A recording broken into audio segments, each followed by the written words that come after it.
Bonjour et bienvenue dans ce nouvel épisode d'Anorêve, le podcast des gens qui mangent de la pizza assis par terre. Je suis Julie Simoniti et je suis coach en réalisation de rêves. Je vais chaque semaine à la rencontre de gens qui ont déjà réalisé un de leurs rêves pour qu'ils nous racontent un petit peu leur parcours. Aujourd'hui, je suis avec une personne un peu particulière. C'est quelqu'un que je connais depuis maintenant 13 ans et c'est un ami très proche. On se connaît un peu par cœur tous les deux. Et il n'est pas étranger à ma démarche de devenir une coach pour aider les gens à réaliser leurs rêves, puisque c'est un peu lui que j'ai aidé en premier. C'était pas voulu, c'était pas le but premier de notre relation à la base, mais ça s'est fait comme ça. Et il est maintenant bien avancé dans son parcours, mais il vous le racontera de façon un peu plus précise par la suite. Donc, bienvenue Mathieu. Bienvenue, merci de m'accueillir, Julie, Mathieu de Coq. Je suis un peu plus, on va pas dire connu, mais mon nom d'artiste c'est Matt, tout simplement. C'est comme ça qu'on m'appelle à l'heure actuelle. Ouais, je sais que tu fais une grimace quand je t'appelle Mathieu. Du coup, j'ai un peu perdu l'habitude qu'on m'appelle Mathieu. Voilà, c'était plutôt du temps où j'étais dans l'industrie.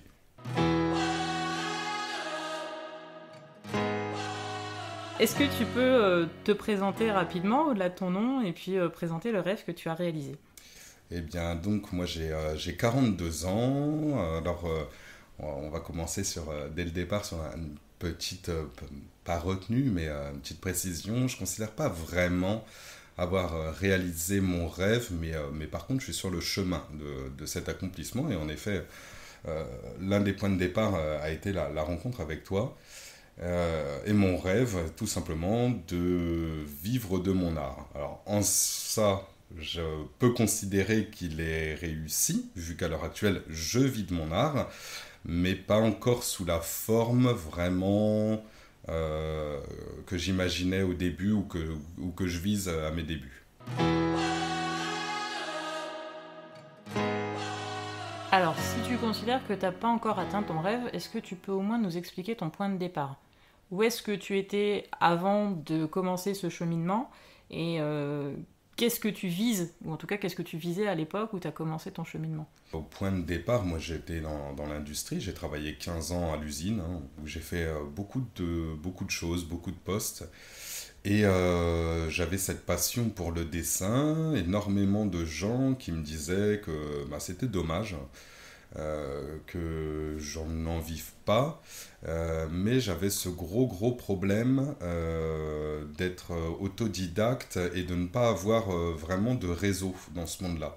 Ce qui fait qu'au début, j'étais complètement perdu quant à savoir est-ce que c'était faisable tout simplement d'en vivre, dans quelles conditions.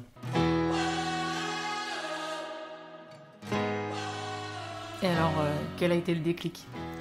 Alors le déclic, il est venu en plusieurs temps. Je vais dire qu'il y a une sorte de proto-déclic au début, grâce aux encouragements de beaucoup de monde. Je me rappellerai toujours notamment de mon ami Florent, que mes proches qui écouteront sans doute ce podcast un jour connaissent mieux sous le nom de Giant, qui m'avait offert carrément, c'est un très très beau cadeau d'anniversaire, tout un kit pour commencer le tatouage, parce que ça faisait des années que je parlais de me lancer dans le tatouage. Et en fait, ça n'a pas totalement réussi à me décoincer. J'étais un petit peu perdu. Donc j'ai commencé à bidouiller avec, mais c'est à peu près à ce moment-là qu'on s'est rapprochés tous les deux. Et le déclic, en fait, quelque part, tu l'as presque eu pour moi, parce que je pense que j'étais tellement coincé et bloqué psychologiquement qu'il me fallait toute une méthodologie, toute une façon de faire que tu m'as donnée pour le coup.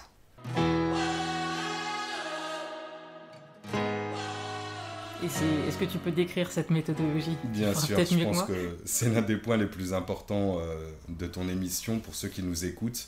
Alors en fait c'est très très simple, il suffit de détailler son objectif en sous-objectifs et à chaque sous-objectif de le budgéter soit en argent soit en temps. Donc pour moi, la question de base était quel est ton objectif ? Vivre de mon art. Et donc, quel est le moyen d'y arriver ? L'un des moyens les plus rapides et les plus certains, c'est d'être dans le tatouage, parce que ça on y reviendra peut-être si on a le temps dans cette émission, mais le tatouage a beaucoup d'avantages, notamment celui de pouvoir être assez vite rentable, ce qui est beaucoup plus dur, je pense, pour une carrière de peintre ou d'illustrateur. Donc, qu'est-ce qu'il te faut pour être tatoueur ? Avoir déjà des dessins à présenter. Qu'est-ce qu'il te faut pour avoir des dessins à présenter ? Un petit peu de temps. Combien de temps pour chaque dessin ? Donc, imaginons, il me faut à peu près 3 heures pour un dessin. Très bien. Combien de dessins par planche ? Parce qu'ensuite, ça se présente par planche. Il m'en faut à peu près 5. Donc en 15 heures de temps, c'est bon, tu fais une planche. Sur les prochaines semaines, comment tu peux te libérer 15 heures ? On prend le planning, on met toutes les heures. Et en fait, en effet, ce qui est bien avec cette méthode, c'est qu'en décomposant tout en sous-objectifs, non seulement on les atteint, mais on les atteint plus vite que prévu. Je prends un exemple aléatoire.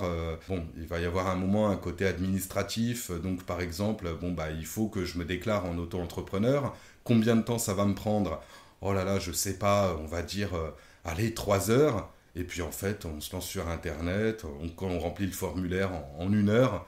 Donc, l'objectif est atteint et très, très souvent, beaucoup plus rapidement que ce qu'on aurait pu penser. Et alors, du coup, pour avoir vécu la situation, je voudrais ajouter quelques détails. Ça faisait, quand t'es parti dans cette démarche-là, ça faisait déjà bien 7 ou 8 ans qu'on se connaissait, je pense. Et tous les ans, tu me disais, au mois de septembre, je quitte l'usine, j'en ai marre, je me lance. Et en fait, tous les ans, tu rétro-pédalais parce que tu savais pas vers quoi te lancer, t'avais peur, c'est normal, on saute pas comme ça vers l'inconnu en se disant je lâche un boulot qui me rapporte de l'argent et où je me sens au moins un minimum en sécurité pour aller vers un truc qui certes m'appelle, mais en même temps qui est super flou. Et tous les ans, et je me disais ce mec il a un talent fou, il a une sensibilité dingue et tous les gens autour de toi peuvent en témoigner et le reconnaissent aussi que t'as ça. Et je me disais mais il va gâcher son talent pendant encore combien d'années ? Et quand j'ai eu l'opportunité de te dire « Attends, c'est quoi exactement ce que tu veux faire si tu quittes l'usine ?» C'est vrai que par rapport à ce que tu disais, c'est là que c'était un peu flou, parce que tu veux faire de l'illustration, de la peinture, du tatouage, et t'es doué pour les 3. Mais si tu fais pas le choix, du coup, tu peux pas mettre ton intention, ton focus sur un objectif en particulier, et donc tu peux pas l'atteindre, puisque t'as pas d'objectif précis. Et je me souviens de cette fameuse soirée où on en a parlé, et la première chose que je t'ai demandé, la première question que je t'ai posée, je t'ai dit « Ok, mais si tu veux vivre de ton dessin, tu fais comment ?» Et tu m'as fait toute la liste, parce que moi, je ne sais pas comment ça fonctionne, l'industrie du dessin, de l'illustration, etc. C'est toi qui m'as dit la BD, ça rapporte pas, l'illustration, c'est aléatoire, la peinture, il faut connaître le milieu, il faut avoir un nom, etc. Le tatouage, c'est un peu plus accessible, etc. Et donc, on a fait la liste de toutes tes options, et c'est toi qui as choisi l'option que tu préférais.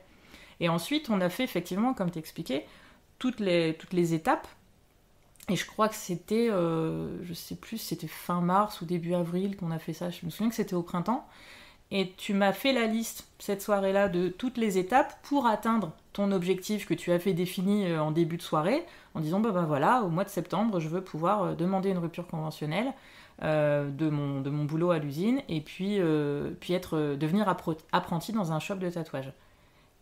Et donc c'était au mois de septembre que tu devais obtenir ça. Et tu te souviens quand tu as réussi à le faire ?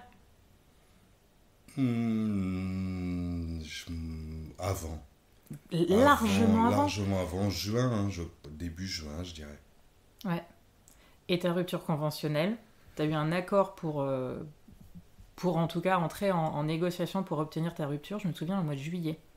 Et tu l'as obtenu effectivement fin octobre, tu as quitté l'usine fin octobre, il me semble. Ouais, c'est ça. Et en fait, tout s'est passé extrêmement vite à partir du moment où c'était clair dans ta tête, où tu savais comment décomposer les étapes pour atteindre ton objectif, mais aussi quand tu as eu déterminé ton objectif clairement. Et c'était vraiment spectaculaire. Et toute cette période-là, c'était une période folle, très difficile pour toi, parce que tu faisais les 3-8 à l'usine, et dès que tu sortais de l'usine, t'allais faire ton apprentissage au shop de tatouage. Mais ça a été extrêmement fatigant. Je sais pas si tu te souviens à quel point tu étais exténué. J'avais perdu 10 kilos à l'époque. Ouais.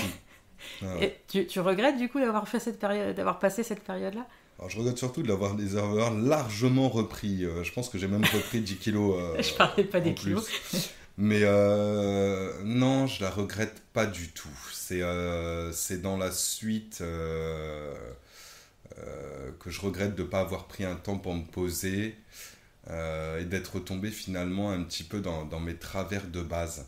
Et d'ailleurs, finalement, à l'heure actuelle, j'en reviens un petit peu d'une autre manière à cette même problématique du début, mais parce que là, je suis en train de me préparer à refaire une deuxième bascule, vraiment plus dans le monde de l'art, mais en utilisant ces années dans le tatouage où j'ai pu réfléchir à ma démarche artistique, à ma rentabilité, aux manières d'aborder tout ça, mais là, de nouveau, je vais devoir remettre en place à peu près la même méthodologie pour atteindre encore un autre objectif.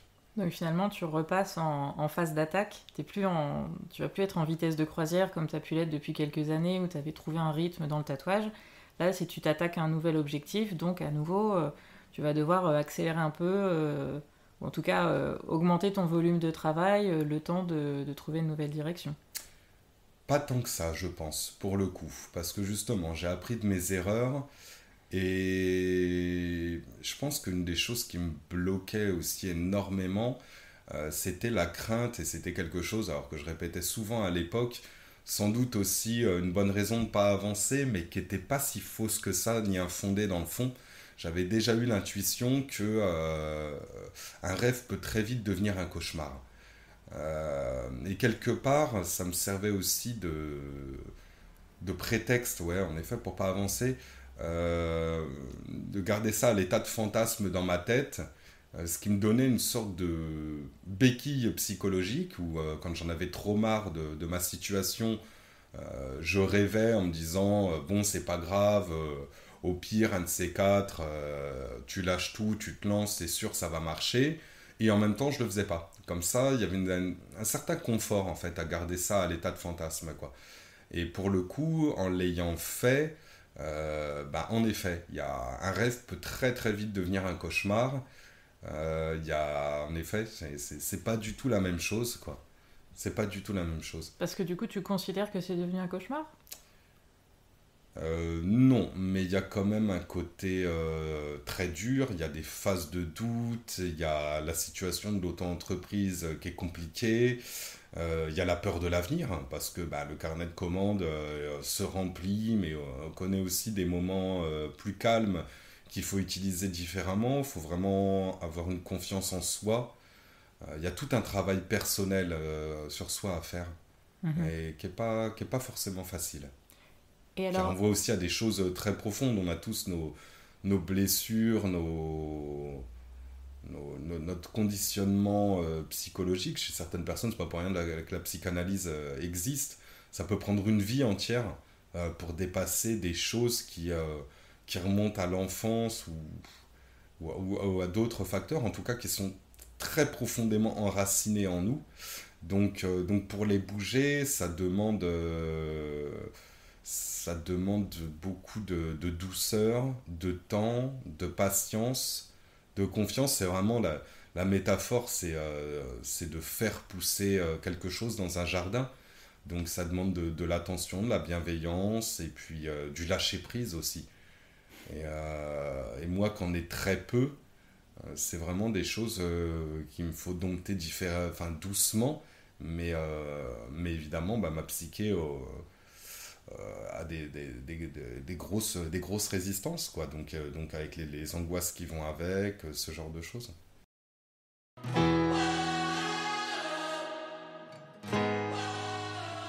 alors justement, en parlant d'angoisse, avant de te lancer, est-ce que tu avais identifié certaines peurs vis-à-vis de ce projet que tu avais de vivre de ton art? Si oui, lesquelles? Des peurs bien spécifiques au-delà, enfin, je sais pas, peut-être la peur de l'insécurité financière, la peur de pas savoir te vendre entre guillemets ou en tout cas te mettre en avant. Est-ce qu'il y avait une peur en particulier ou plusieurs? Je sais pas si, en fait, si c'est vraiment de la peur ou si c'est une grande confusion et le fait d'être complètement perdu.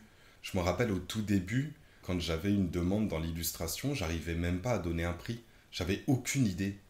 du fonctionnement de ce marché, du temps que ça me prendrait, est-ce que j'étais trop cher, pas assez cher, le syndrome de l'imposteur aussi. Et puis quelque chose qui est plus lié vraiment à ma condition d'artiste, je pense, c'est garder une place à ce fantasme. Parce que finalement, la rêverie, le fantasme fait partie de mon monde et de mon univers. Je pense que c'est là que j'ai énormément d'idées qui viennent. C'est là que l'inspiration aussi se crée. Alors c'est ce qui peut complètement me tirer vers le bas par moment parce qu'on lâche vite la rampe et c'est compliqué d'être son propre manager. Et en même temps, un poète, un écrivain, un auteur, dans ma conception, c'est quelqu'un qui prend le temps de rêver et de flâner. On a déjà eu cette discussion-là, en plus, par le passé, où justement, des fois, tu te sens saturé de travail, d'informations, et tu n'arrives plus à créer parce que tu n'as plus cet espace de liberté intérieure où tu te sens accablé, quoi. Mais quand est-ce que tu passes à l'action? Quand est-ce que tu arrives à déterminer que tu as assez fantasmé, en fait, ce que tu veux faire pour pouvoir faire, effectivement, et créer? Parce que c'est quand même ça aussi l'objectif. Je pense que comme ça, il y a énormément de mèmes sur Internet qui sont tous dans la même optique, d'autres artistes qui communiquent sur cette thématique-là. En fait, on attend d'être à la deadline et d'être dans l'urgence. On procrastine énormément, et puis quand on est le dos au mur, eh ben, on y va, on lâche tout. Donc ça aussi, c'est un axe d'amélioration, et en même temps, en voyant le processus de création des autres, ou en écoutant des interviews d'autres artistes, je me dis que c'est aussi un petit peu notre condition. Donc là aussi, il y a finalement un petit lâcher-prise à avoir là-dessus. Hmm.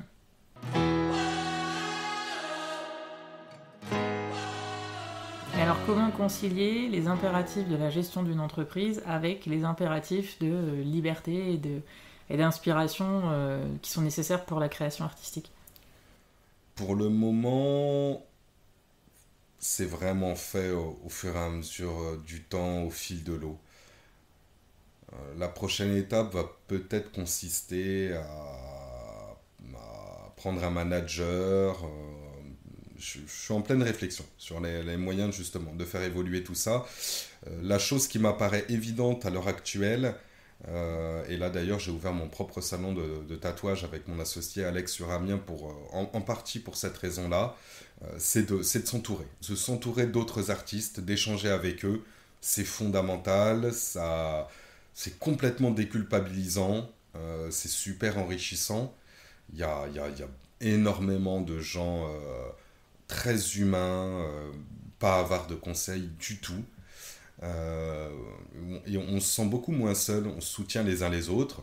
Bon, il y a aussi le lot de personnes avec qui le courant passe pas du tout, mais c'est tellement anecdotique comparé au plaisir et au bonheur des échanges qu'on a avec les autres, qu'au final, on s'en fiche un peu.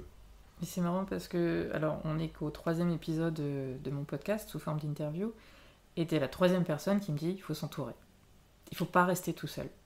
Et c'est vraiment, de toute façon, enfin, c'est la base de ma démarche aussi, c'est parce que je me suis dit, mais quand on a envie de faire des trucs et qu'on reste tout seul dans son coin et qu'on se dit non, mais au moins je dois rien à personne, ou au moins je fais exactement comme je veux et je suis totalement libre, mais on se met des freins. Et en fait, même quelqu'un d'aussi solitaire et introspectif que toi, tu te rends compte qu'en fait, c'est hyper important de s'entourer de gens qui partagent les mêmes valeurs ou les mêmes activités ou qui sont dans la même énergie, parce que justement, c'est ça aussi qui crée une émulation et qui permet d'accéder à des choses auxquelles on n'aurait pas forcément accédé si on était resté tout seul.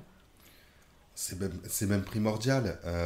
Quand je vais en convention de tatouage, quasiment tous les tatoueurs que je rencontre, qui sont à leur compte, leur conjoint fait le travail de secrétariat et de management.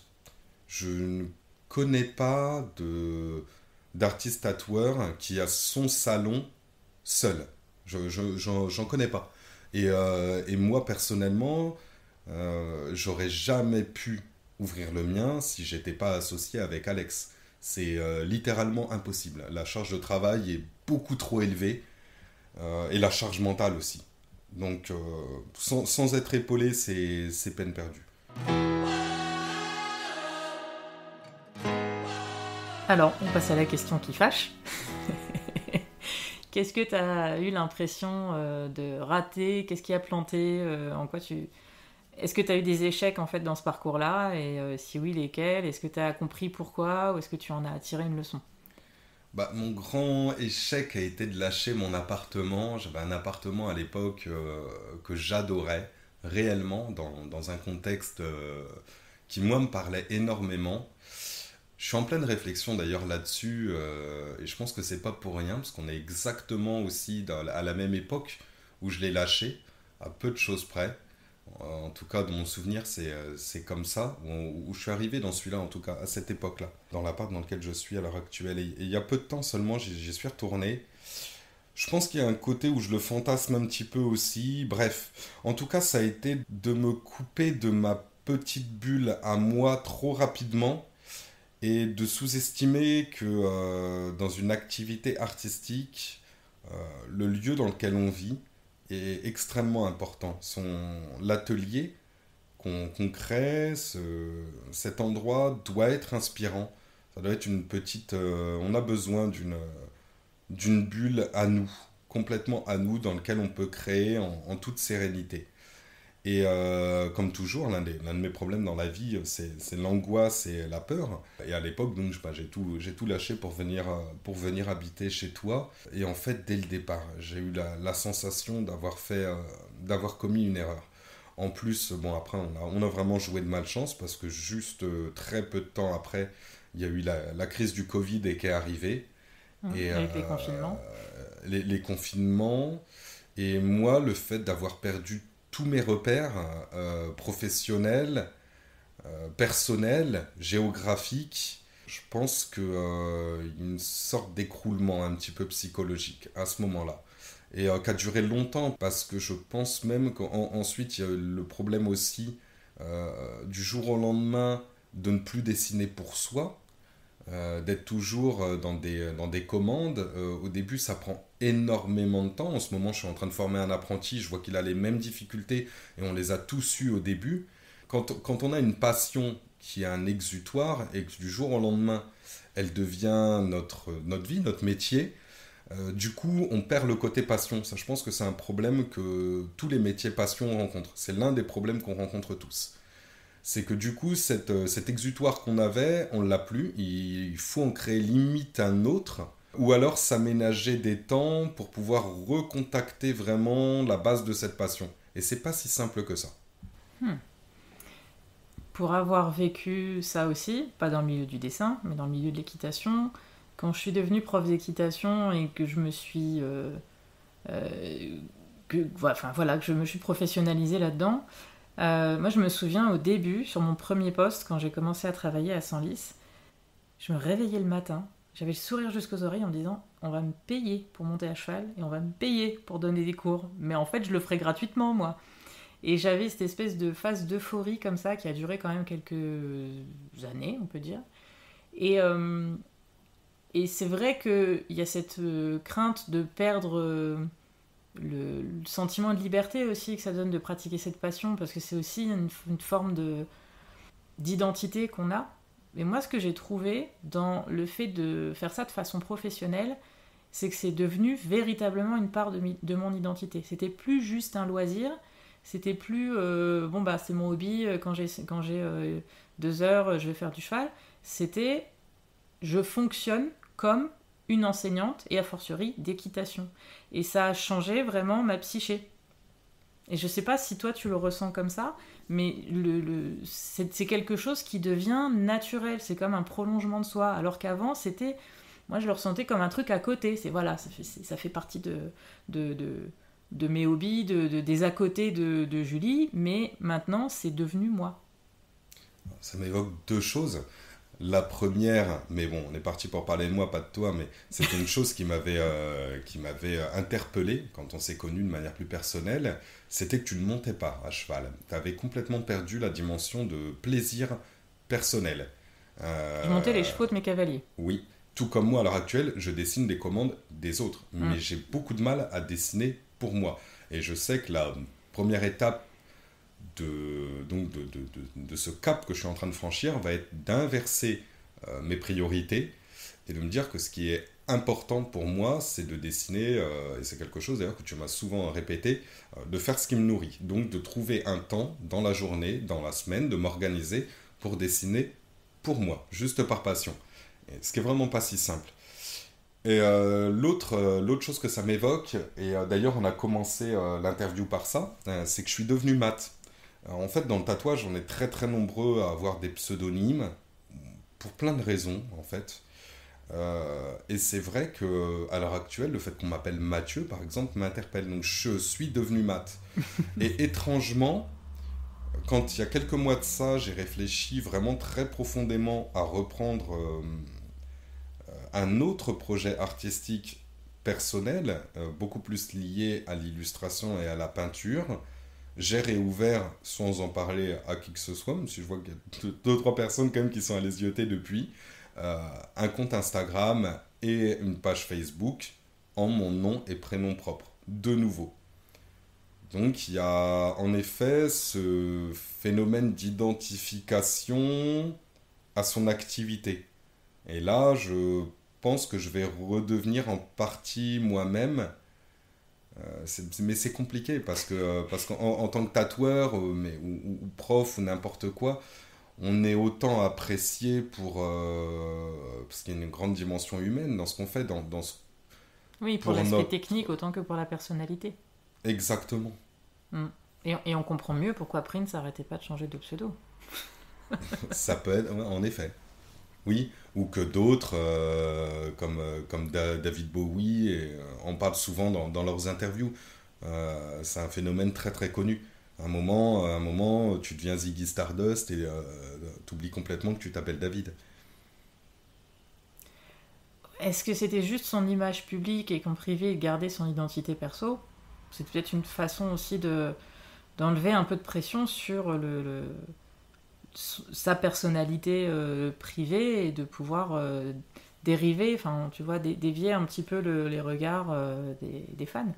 Il y a de ça, bien sûr. Ouais, il y a de ça. Après, le reste... en tout cas, c'est un problème. C'est quelque chose qu'on apprend à gérer, en effet. Oui, c'est vrai dès que tu sors de chez toi, il y a les groupies qui viennent t'arracher des fringues. C'est connu, on le sait. C'est ça.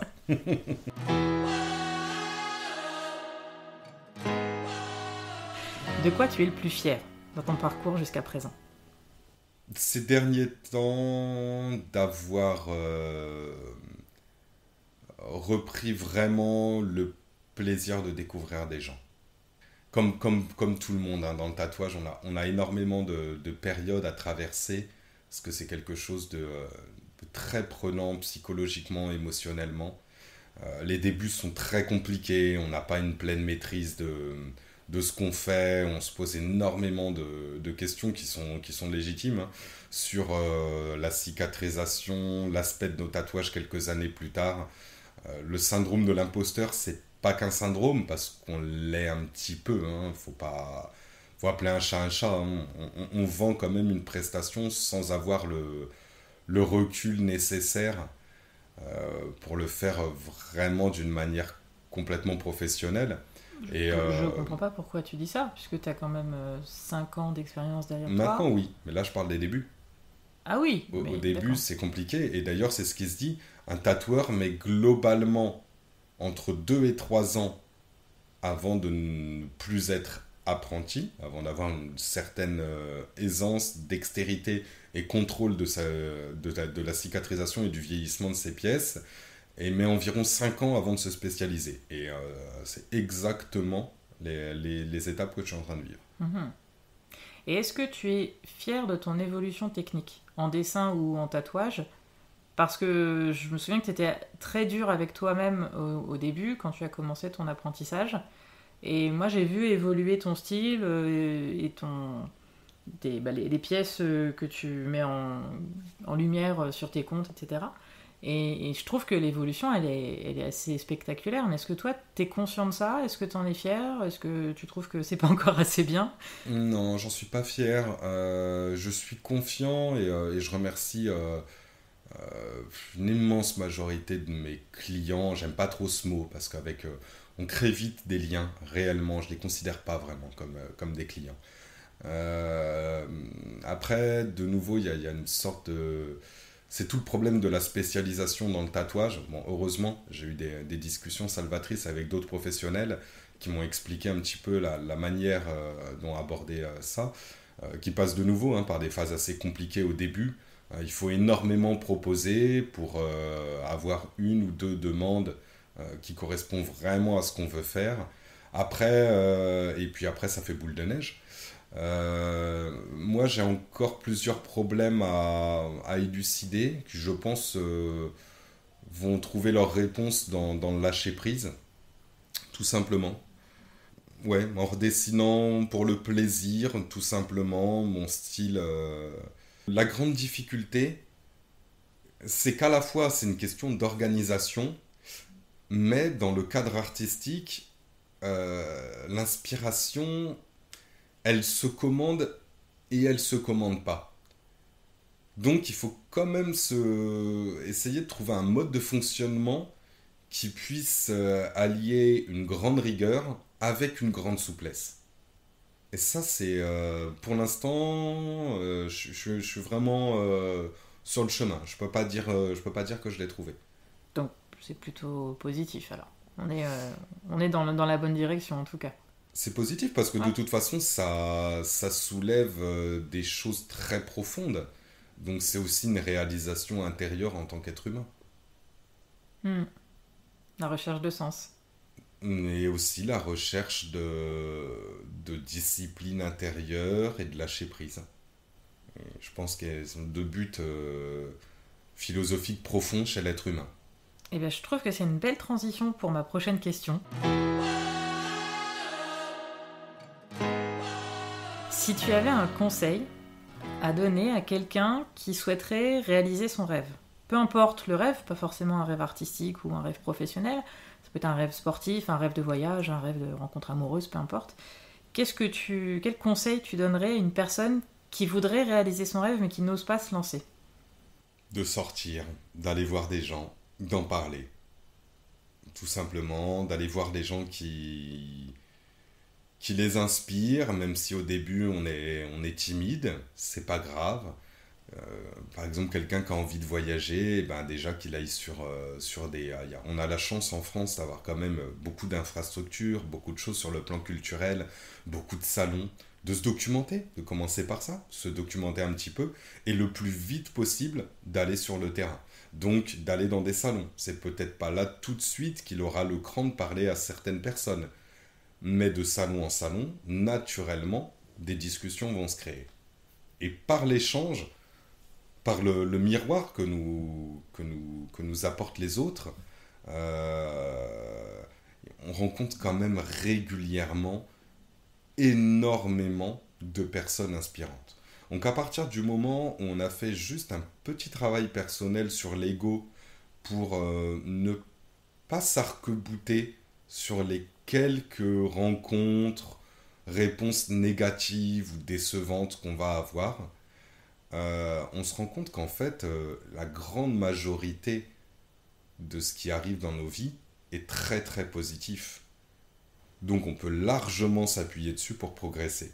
Et ensuite, bah, ça se fait dans une synergie de toute façon avec le monde qui nous entoure. Donc s'ouvrir, pas rester dans son coin. S'ouvrir, ouais, bien sûr, à soi-même et aux autres. Ok. Je note.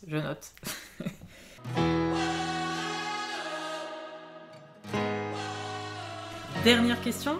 Est-ce que tu peux nous présenter ton activité, même si on a déjà un peu deviné ce que tu fais dans la vie, ton actualité, ton shop qui a ouvert il y a quelques mois, et nous dire un peu comment on te contacte, comment on te trouve, ce que tu fais exactement, parce que tu as parlé de ton style, mais tu l'as pas décrit. Donc voilà, feu, raconte-nous tout ça. Alors mon activité, donc je suis tatoueur avec quelques petites activités à l'heure actuelle dans l'illustration. Mon objectif va être complètement d'associer les deux. C'est vrai que dans l'entretien qu'on a eu, il y a peut-être une petite ambiguïté sur le fait que je m'éclate pas tant que ça, ce qui est complètement faux, hein, ce qui n'est absolument pas le cas. Mais je compte complètement continuer le tatouage. Le tatouage, c'est des moments humains absolument incroyables. Et alors, ces moments humains, on les vit où ? On les vit à Amiens. Voilà, mon salon que j'ai ouvert avec Alex, mon associé, est situé dans la route de Paris à Amiens. C'est un petit local qu'on a loué. Si on arrive à bien se développer, je pense qu'on sera amené assez vite peut-être à s'agrandir. Pour le moment, ça nous convient.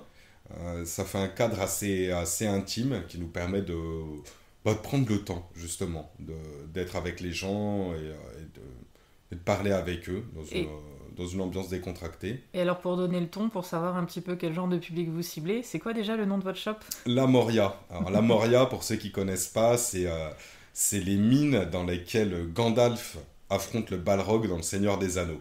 Voilà, donc on est sur une clientèle assez geek ou pop culture. Moi, je suis dans un univers assez sombre, j'ai des références fantastiques que je qualifie de très premier degré. J'aime bien ce qui est premier degré, assez... Les gros monstres, les trucs en gris, en noir, voilà, Warhammer 40 000. Exactement, il n'y a pas trop de place à l'humour, en effet. Warhammer, c'est une énorme source d'inspiration, Lovecraft, beaucoup d'auteurs comme ça, très sombres et où il y a peu de place pour le second degré et l'humour. Alex, lui, il va être plus décalé, il est dans les mêmes univers que moi au final, mais avec une vision plus orientée dessin animé, jeux vidéo. C'est très coloré aussi ce qu'il tatoue. Ouais. Toi, t'es très noir, gris, sombre, et lui, c'est beaucoup de couleurs, flashy. Exactement. Pour revenir à la présentation de votre salon, la Moria Tattoo Shop à Amiens, vous avez une page sur Insta, sur Facebook. Vous avez un site internet ? Non, bon, à l'heure actuelle, c'est plus trop pertinent. En effet, vous pourrez facilement nous retrouver sur Facebook, Instagram, La Moria Tattoo Shop. Et on vous voit régulièrement en convention aussi ? Oui, alors on a un peu levé le pied pour l'instant, juste s'axer sur le développement du salon. Mais à partir de septembre, on va reprendre notre planning de convention. Sur toute la France ? Ouais, peut-être même en dehors. D'accord. Ah. Voilà. Ouais, peut-être. On est en pleine réflexion. Mais on a un scoop. Peut-être. On y reviendra peut-être. Voilà. Justement, abonnez-vous sur les réseaux, La Moria Tattoo Shop ou moi sur mon compte personnel, MattDMK, et mon associé, c'est Alex Lakissa. Ok, de toute façon, je mettrai les liens de tout ça en description du podcast. Voilà, donc si vous êtes fan de dragons, de monstres, de jeux vidéo, de dessins animés, n'hésitez pas, foncez. Et c'était une des petites phrases qu'on avait trouvée géniale par rapport au nom de notre salon.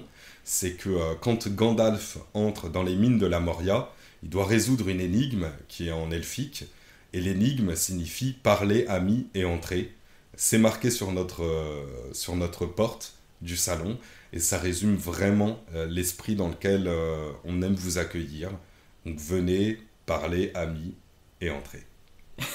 Eh ben, merci pour cette conclusion. Je pense qu'on aura retenu que tu aimes bien parler aussi. Il y a toujours des grandes discussions à avoir avec toi. Donc, écoute, merci beaucoup. Merci à toi. La boucle est bouclée, ça y est. T'as été mon premier coaché de façon informelle, sans vouloir que ce soit le cas. Et puis là, tu viens raconter ton parcours dans le podcast. On vous souhaite à vous qui nous écoutez le meilleur aussi, en vous remerciant. Non mais dis donc, et l'autre il anime le podcast à ma place. Mais ça c'est parce que je suis trop bavard. Je vous remercie d'avoir écouté ce podcast jusqu'au bout. Quant à moi, moi qui vous remercie. Quant à moi, je vous donne rendez-vous pour un prochain épisode sans Mathieu parce qu'il a des choses à faire. Je crois qu'il a des dessins à faire, hein, c'est ça ? C'est ça. Allez, au revoir. Au revoir.